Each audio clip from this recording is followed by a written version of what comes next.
guys, it's Jess, and I have yet another paranormal storytime video for you that I promised I would share with you guys. You guys have been so great with reminding me about this story and requesting it, and I just want to say thank you to the new subscribers and the people that have stuck around who have shared their own story times with me in the comments or just cheered me on.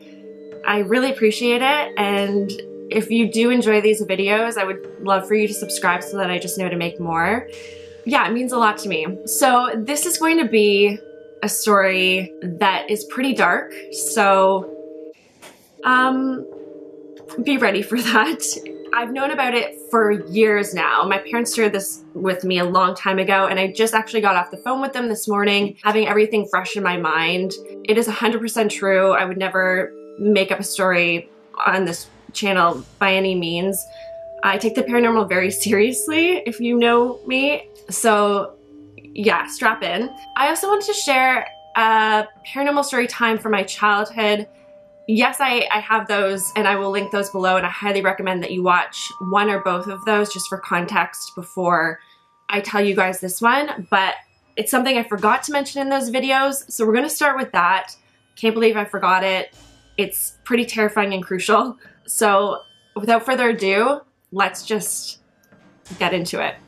If you've watched my previous videos, you will know that I saw a little boy and a little girl spirit frequently when I was younger in the house that I grew up with in Erin, Ontario. I live in Canada. It was really terrifying for me, and it's still, to this day, I think about it, it was just a really difficult thing to go through. On top of that, this is just something that I forgot to mention. I was lying in my bed one day, and as you guys know, I would sleep with the covers over my head with just a little breathing hole because I was so terrified of seeing something behind me. To me, like as a kid, ignorance was bliss. The covers protect you from all things. Very logical, but you know, it kind of makes sense. And so I was doing that because I was seeing these spirits quite frequently. So trying to fall asleep, covers over my head. Behind me, I'm hearing a crumpling of paper, like a and it sounds like someone is taking the paper on my desk, crumpling it into a ball, and throwing it on the desk, and then doing it again and again. Kind of like a ripping noises and just playing around with paper. It was so loud because it was right behind me. That is very close to my desk, and I was obviously facing the wall, and the covers were over my head, and I was hearing these noises, and I knew, like my first instinct was the little girl that sits at my desk is playing with the paper that I left there before I went to bed. I was doing some work at my desk, and in context, I was around like 8 or 9 when these were frequently happening, and I left the paper at my desk, and I was like, oh my gosh, she's taking the paper and she's crumpling it up and she's ripping it. My heart is pounding. I'm hyperventilating, which frequently happened when the thoughts of these spirits came into my mind as a kid. And because she was always sitting at that desk when I saw her, I just knew it was her. So this didn't stop. I was just waiting for it to stop and just try and forget about it and go to sleep, but it was persisting. The crumpling of the paper time and time again. It got to a point where, you know, a couple minutes were passing, and I just thought, there's no way I'm gonna be able to sleep and relax with this behind me. I knew that the only thing that I could do was to jump and get up and run to turn on the light and investigate. So that is exactly what I did. I got the courage to finally leave my bed, and you guys, I bolted so fast that if there was a person behind me, a spirit behind me, a freaking demon, whatever, I would have went right through them. Like, I gave myself no time to see anything that would have been behind me. It was just covers flipped off my body, ran to the light across the room and flipped it on. And while I'm running there, you know, my peripheral vision, I'm not seeing anything. I'm just like bolt of lightning just to safety. So I turn on the light and walk over to the desk. Everything is as I left it. The paper is still placed in a pile where I left it. Nothing's crumpled, nothing's ripped.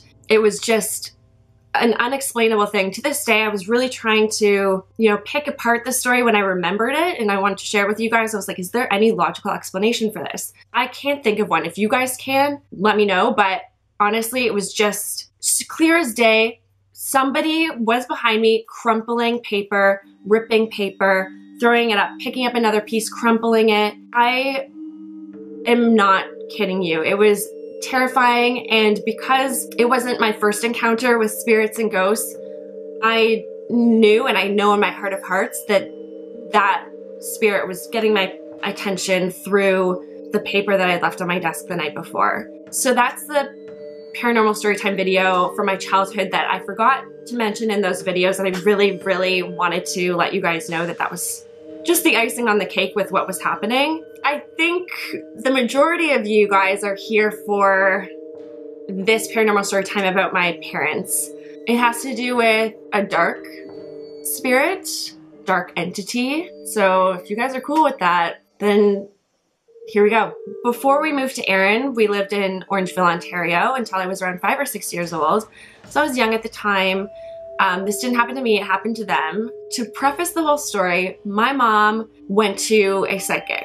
She was hesitant in going. We grew up Catholic, and it's just kind of a fact in, you know, Christianity or in religion, in that sense, that you don't mess with the paranormal, and especially you don't go to psychics, because that opens up negativity that you're just not supposed to mess with. Take with that what you will, but you know, my mom was thinking that, but a friend of hers convinced her, just go to this psychic, I hear she's good, and just have fun and see what she says. So my mom goes to this psychic one day, and you know, nothing prominent happened. She had her session, she left, she went home, and that was that. That night, this happened to her. Could have been a coincidence, could be completely unrelated, but for those of you that might believe that that was what opened my parents or her up to this coming into our house, that's why I wanted to include it. So my dad was working afternoon shifts as a police officer, so he was getting home late, like 1 or so in the morning. So my mom was a sound sleeper, had no problem sleeping, never really woke up in the middle of the night for no reason. She wakes up in the middle of the night for no reason now. And this is the same day she saw the psychic, and she just feels like something's watching her. And my dad's not there. He's at work or on his way home from work. And she feels like something is in the room with her.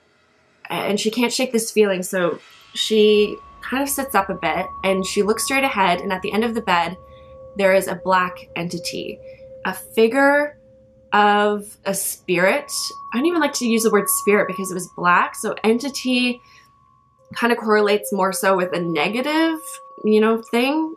Which I believe it was, and it's watching her, just this black silhouette. She could make out the top torso. The bottom was still covered by the bed because it was standing directly at the foot of the bed, and she just is petrified. She doesn't know what to do, and she remains sitting up and can't really just let it go and say, I'm gonna go back to sleep. So she keeps her eye on this figure. She's kind of in shock at this point. And the figure moves from the end of the bed and glides out the door into the hallway.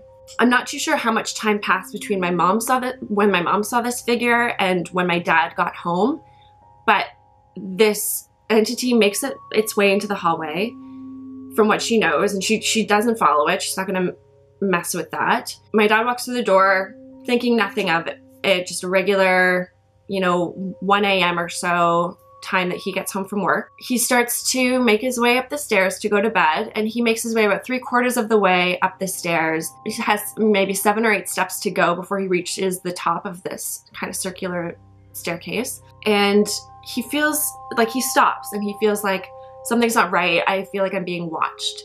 He looks up, and the black entity is standing at the top of this staircase in front of him, just in the way of where he would normally be going.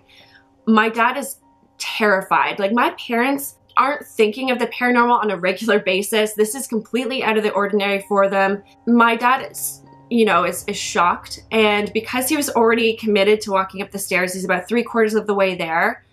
He bolts it, like a dead set sprint up the rest of the stairs and runs through the black entity. I asked my dad, what made you be able to run literally through this figure that's menacing, terrifying, is giving you a really bad vibe, instead of like turning around and going back? And he said, I wasn't thinking at the time. It was just the only thing that I could imagine doing. He said, I'd already walked 3/4 of the way up the staircase.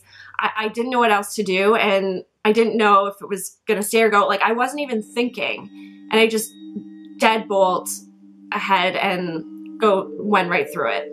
We don't know if this was a demonic entity. It was black. I don't know. I just associate those types of figures with something a little bit more menacing, and he ran through it.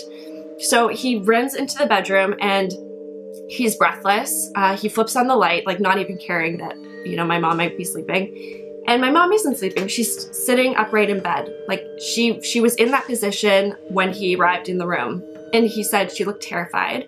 He didn't say anything. And the first thing out of my mom's mouth was, did you see it? At that moment, he knew that it was the same figure that he had just ran through and seen. So he said, yes, I saw a black silhouette at the top of the staircase. He said it was a silhouette of the human.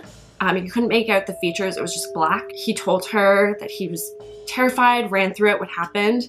And they both sat in shock, just having seen the same thing in a very tight time frame of each other. You know, like my mom noticed this black silhouette, you know, make its way into the hallway. It's like it was waiting for my dad, like knowing, okay, I got her, now I'm gonna go get him. So you might think that the story ends there. It doesn't. I will say that they didn't see that black entity again, but that same day when it was morning, my mom couldn't shake this fear that she had from seeing this entity.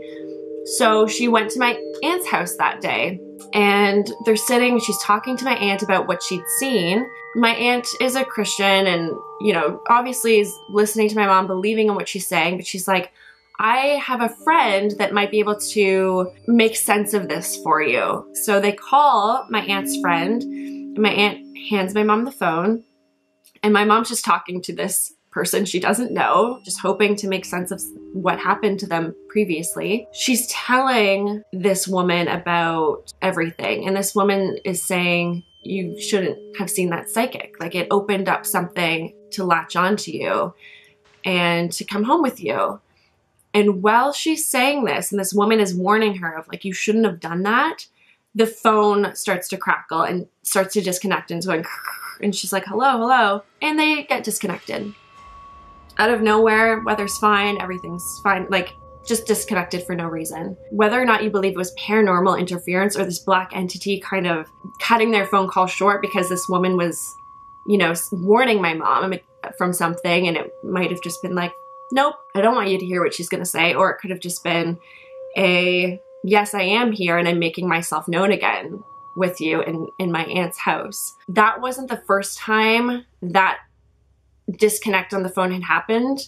My aunt told my mom that she had previously talked to people about negative spirits, and the same thing occurred for her. The crackling on the phone and not always disconnected, but or getting disconnected.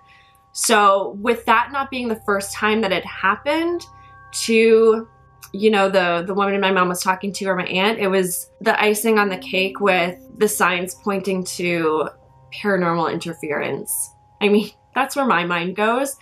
And I thought it was worth telling you guys about in case you guys think like I do and kind of wanted to make sense of it yourself and be your own detective with this story. Those are the stories that I have to share with you today. I hope that you sleep well tonight and enjoyed them. I guess it's fitting I'm wearing my Ouija board sweater today. I hope you guys enjoyed, and I will see you in the next one. Bye!